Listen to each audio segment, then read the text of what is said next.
Good morning and welcome to ASI's Tuesday Morning Show, where ASI's most outspoken editors talk promo products. I'm Melinda Lagos. It's a chilly morning in Trevose. It's cold. It's freezing. It's like the wind is whipping around. Suck it up. Old man Winter's blowing his horn still, and it's almost May.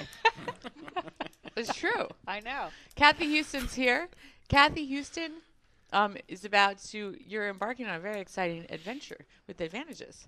And it's an adventure. You are putting the finishing touches. You're putting the finishing touches on a great redesign. What's your favorite thing about the new redesign, which is going to debut in June? Well, I like every single thing about it. I think it's looking super fabulous, but I really, really like the new Sales Boost section, which is going to be super helpful. It's going to be everything you need to know to propel your sales forward. That's right. See, I've been reading it. Mm-hmm. Also, the new products. New product sections are looking very swanky, and they're chock full of sales tips. They are chock full of case studies and sales tips, and salespeople are going to think this is totally awesome. They're going to go bonkers. They're going to go wild. Did you say they're going to go wonkers? I said bonkers. I think you said wonkers. I heard bonkers. Thank you, Joe. I got your back on that one. All right, Joe Haley, everyone's favorite managing editor, is here. I am. Joe, what's your favorite product for spring? Because you've been doing a lot of Joe shows lately that are theme springed. You know, there's been a resurgence of sunglasses in this industry, and a lot of suppliers are going with a Wayfair style. And they're really nice. When I started in this industry back 20 years ago, it used to be cheap plastic with the fluorescent sides, and they were kind of like, who's going to wear them? There's a lot of really nice ones, colored ones, checkered pattern ones. You can have the temples logos, you can have the lenses logo, and the cool thing about it, any outdoor event, any spring event, whether it's a music festival, it just could be an art festival, it's a great place to give it out, get your logo out there because people are going to wear them. So maybe we should get some ASI Radio sunglasses. Oh, yeah. And we could wear them on the show. It's in the works, so. Because our future's so bright, we have to wear shades. Oh, look at that. Don't try that at home, folks. She's a professional writer. Andy Cohen, you are putting together the June Counselor. The cover story is mobile marketing. I'm sorry. I got caught up in the sunglass conversation. It's the mobile issue. So we have a feature on how distributors can get involved in mobile marketing and connect with customers that way. We also have a story on how companies can manage remote and mobile employees. So that's a big deal for distributors today, as they have salespeople sort of all over the country. So that's one to look at. And we have a Q&A with an expert on mobile marketing and what the future holds. I like it. So we can check that out. And Kathy's definitely going to check it out, obviously. She has no choice. June issue.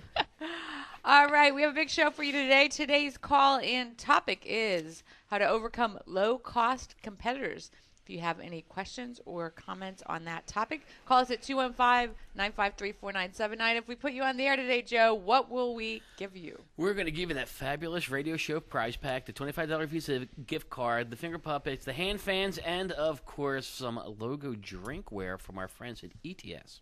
All right. So lots of prizes. Start calling now, 215-953-4979, and we will talk about how to overcome low-cost competitors. Joe, what else is on tap for today's show? We have the single most revealing interview question. Kathy's going to tell us what that is. The single most revealing interview question. 10 ways to get more out of conventions and trade shows. We know that a lot of suppliers exhibit, but also distributors do that. They exhibit and they also attend trade shows to try and find clients. So we're going to tell you what's going to be worth your while to do. 6 steps to fix your corporate culture. That's Andy's topic. We have 3 ways to help someone who's failing. 7 things interesting people have in common.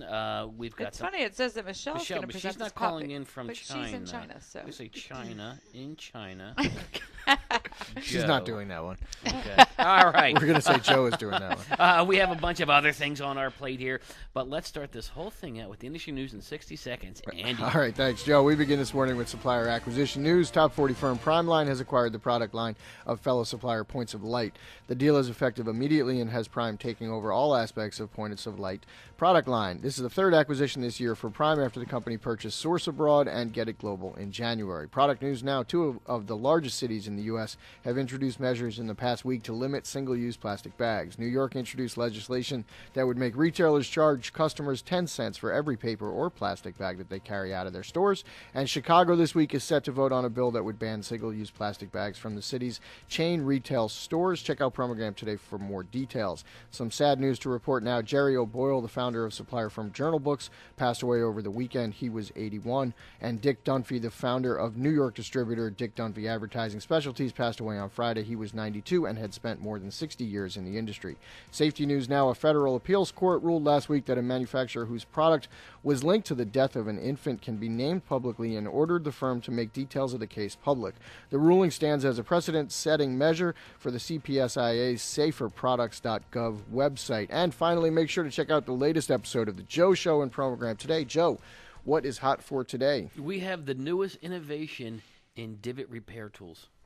Great for golf tournaments, for golf outings. Oh, we got got clappings. golf, A little golf clap. A little golf clap. Golf clap. You know, a lot of sales reps golf with their clients. What a great gift to give them when you go out to play a round of golf and talk business. There you go. Check it out in The Joe Show in Today. Promogram today. All right. Thank you, Andy Cohn. Now we have our friend Leighton Lee from ETS Express on the line with our Product Safety Minute. Good morning, Leighton.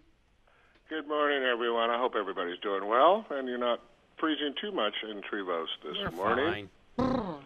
Well, anyways, my topic today is one of an emerging issue that is basically happening across the world, and it's a little bit on the dry side, but it is very, very important.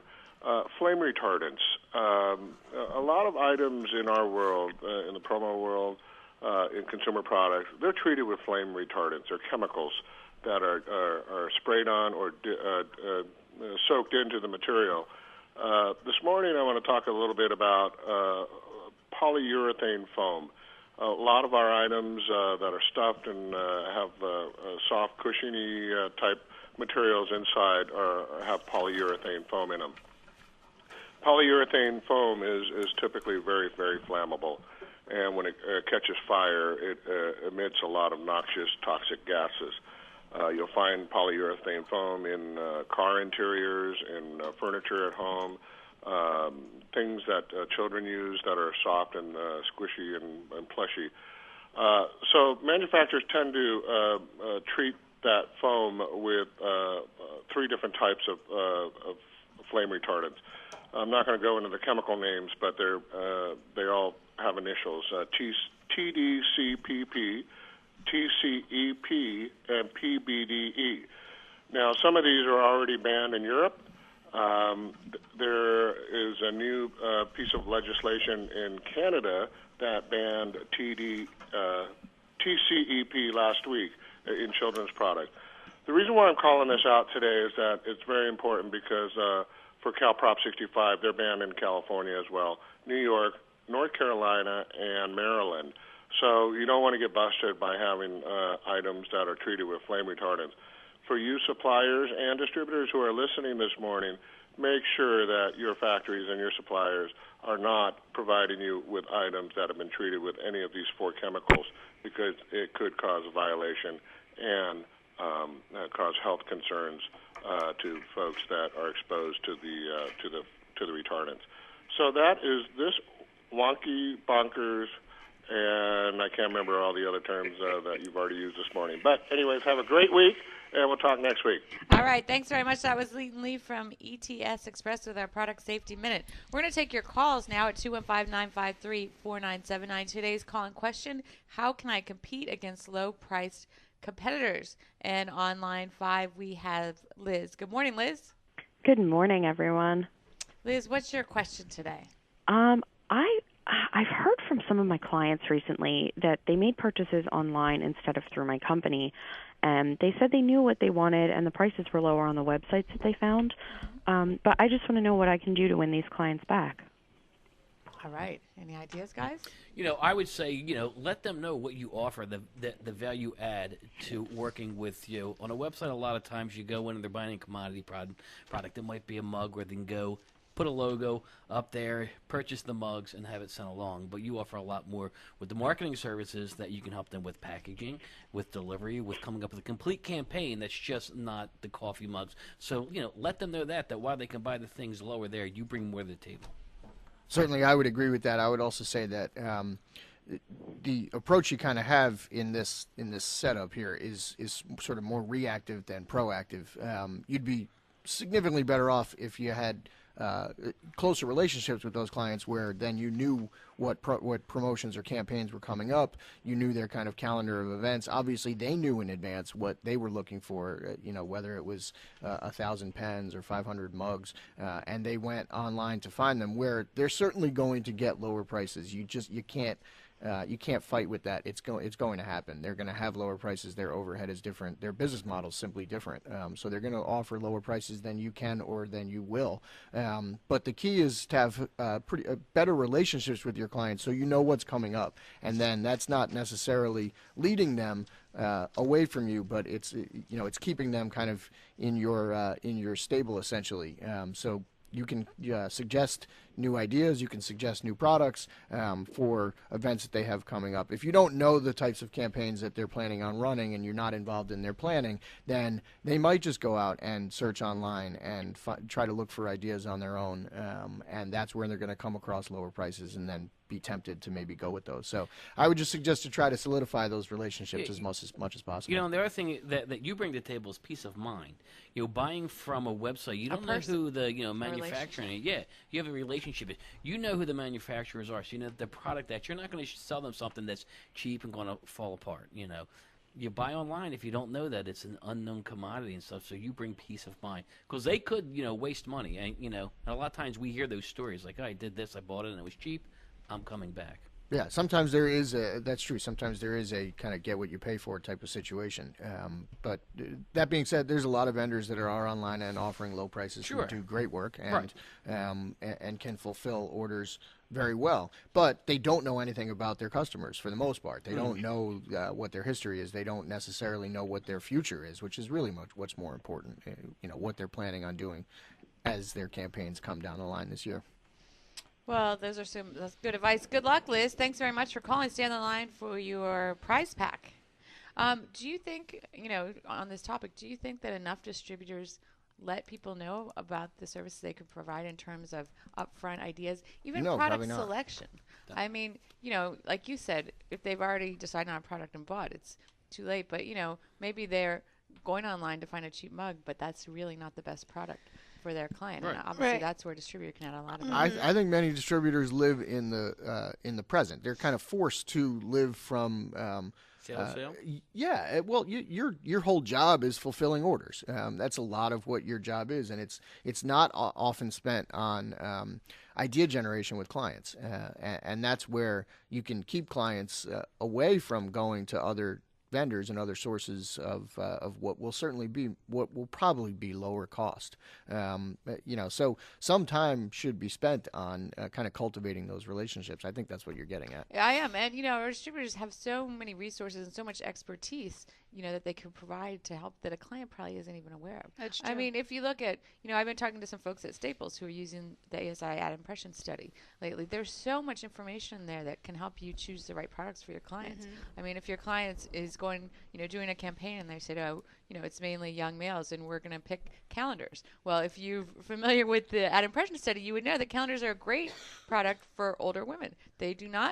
They are not popular among younger males. But, I mean, there are so many ways that you can help a client that maybe they're not aware of. Maybe that's where some distributors could do a better job with that. And they could be more proactive, too, by meeting with their clients on a regular basis, maybe quarterly or whatever, see what's coming up. Well, that's like Andy and Joe were saying, really have their marketing calendar. Yep. You have to have some type of, customer management software in place, or some type of system that, anniversaries are coming up. They always do an employee barbecue in the summer when they're sales. Yeah, all that stuff. You have to have some type of system that you can be, again, proactive and say, this is coming down the pike.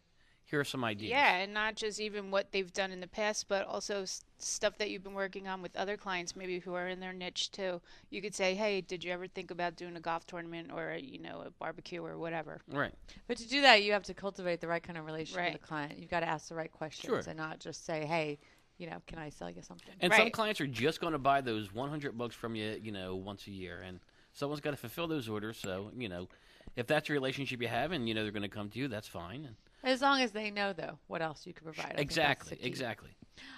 We have a call online for our friend Stanley from California is on the line, and Stanley has been training for the AIDS bike ride, right, Stanley? Yes. How's that going? Last weekend was another 150 some odd miles Wow. in training. We leave in exactly 30 days for 545 miles from San Francisco to Los Angeles. That's exciting.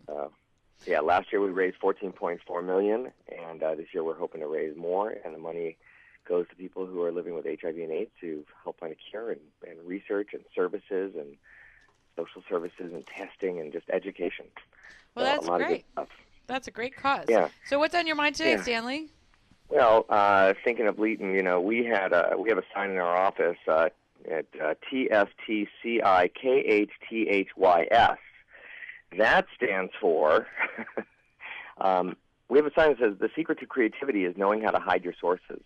And I really believe that the more I work with my vendors to get my name on the packaging and even inside products so that I become the focus of where the products came from, they'll remember us more. I find that if distributors will start speaking for myself, me and the offices that I work with and the friendly competitors that we have a circle group with, we try to find products that aren't so common and that the decoration might be unusual, things that will also separate us from the rest of the crowd. I don't think the Internet's going anywhere. I don't think it's going to stop going where it's going. It's just always going to be there now.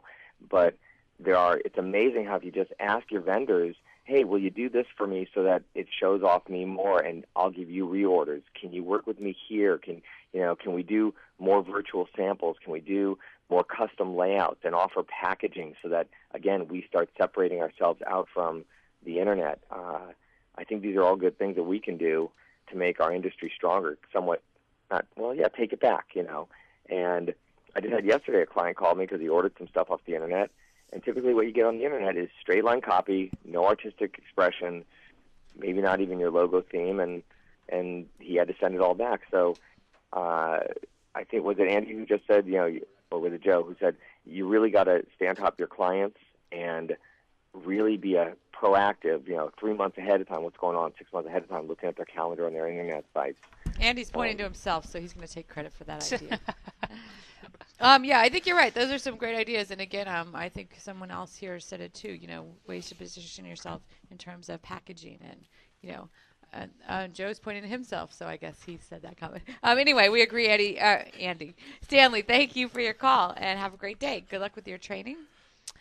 I will keep you all posted. Okay, great. We have a couple Facebook comments on this topic. Danielle Lum wrote in on Facebook and said, we emphasize that we offer creativity and product knowledge one cannot find from brandxx.com. With us, we start from your communication and messaging goals, then off the product ideas to match. That's certainly what we've been talking about here. And then we have an idea from Silkworm Inc. on Facebook. They say, we try to give people numerous reasons to do business with us to overcome this objection. First and foremost, we provide the best quality product they can get anywhere. They know when they come here, it's done right. Joe had made that comment. Second, we give back to our communities that we serve through donations, sponsorships, and volunteer opportunities, and we find that our customers appreciate that. And I think that goes really, again, toward building a relationship and positioning yourself more as a partner than just someone who sells stuff. Would you guys agree? Yeah, there's that. I think that the whole idea of building relationships and being a partner is important. And I think the other idea that's important is to position yourself as an expert. You're not just providing products, but you're helping with their marketing campaign, with their recruitment effort, if they're doing an employee hiring effort. You're the resource that can help them with ideas on how to get that done even better, more efficiently, or make more money. Websites that are selling products are really just selling products. They're not trying to figure out what their clients need and suggest solutions necessarily. So that's where I think the point of differentiation is. All right. Well, those thanks for those Facebook messages. We're going to take a break to hear from our show sponsor, Haynes. And when we return, Kathy is going to tell us the single most revealing interview question. Can't wait to hear what it is. Haynes branded printwear is starting the new year with a new website. Designed for promotional product distributors and screen printers alike, HaynesInc.com features high-res product and lifestyle images, marketing materials, videos, upsell techniques, and helpful tips to help you increase your ROI. Our new website allows you to search for products based on colors or product line. Our wholesaler section helpfully lists all products that companies carry, as well as wholesaler contact information. HaynesInc.com provides the best tools to sell quality products. Haynes is also proud to unveil the Nano Collection, complete with brand new vintage colors and new styles, such as lightweight, ring-spun, fashion fleece. If retail fashion is what your customers seek, the Nano Collection is where they'll find it. Cheap shirts are cheap. Haynes shirts are better. Visit HaynesInc.com. And we're back, the ASI Tuesday Morning Show. Kathy Houston, this is important because I'm interviewing a job candidate later today. You are. And apparently you know the single most revealing interview question. Yeah, well, you might be saying what's your strength or what's your biggest weakness, but don't ask those questions because people have rehearsed answers. Yeah, listen up. Well, I never ask the weakness because I'm no a one's going to perfectionist. say the truth. All right, so Right. go on. Well, they have rehearsed. That's the weakness. I'm a perfectionist, yes. Okay, so everyone has rehearsed answers for that, but instead, Michelle Peluso, who's the chief executive of Gilt Group, says she asks candidates, okay, I've interviewed an eclectic crowd about everybody who knows something about you. The guy who delivers your food, the last people you worked with, the person who can't stand you, the kindergarten teacher who loved you. If I were to say to them, give me 3 adjectives that best describe you, what would I hear? So she says that if the candidate gives her 3 glowing adjectives, she'll remind them that the hypothetical group has some people that can't stand them. I would change it, and I would say I would make the person answer about somebody who doesn't like them or that they've had a disagreement with. Yeah. I would say, tell me what somebody would say about you who you're a partner with or you've done great work with, and also tell me somebody who would describe you who maybe you've had a disagreement with. Yeah. What would they say? That's good. I think That's that's you totally answer interesting. Yeah, how would you answer it? I've never had a disagreement Dandy, I with was gonna anybody. call you. So. No, how would you answer that? Short, loud mouth, thinks he knows everything, Bald. doesn't shut up. Oh, I was talking about myself. I don't think bald is a personality Yeah, I don't trait. know that that's a personality trait. Well, but how would you really While it's answer that? Descriptive. And keeping in mind that you're in a job interview, I so was you just don't want to honest. say No anything one- terrible. I don't know. So what would what'd you you say? Short, loud mouth, thinks he knows everything, doesn't shut up. I don't know that short matters, but I get it. Well, it's a descriptor to put me in context.